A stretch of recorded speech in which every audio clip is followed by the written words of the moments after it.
Scan now. Meet Sovi, your new AI study buddy. Central banks sell bonds to control the economy. Do you know how this impacts your cash? Let's solve this macroeconomics puzzle together right now.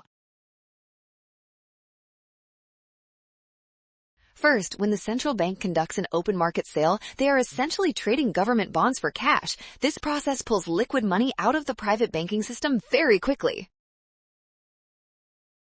Since banks now have fewer reserves to lend out, the total money supply in the economy must decrease. This shift represents a leftward movement on our standard money market graph. With less money available, the cost of borrowing goes up. Therefore, the nominal interest rate increases, making option E our perfect final answer today.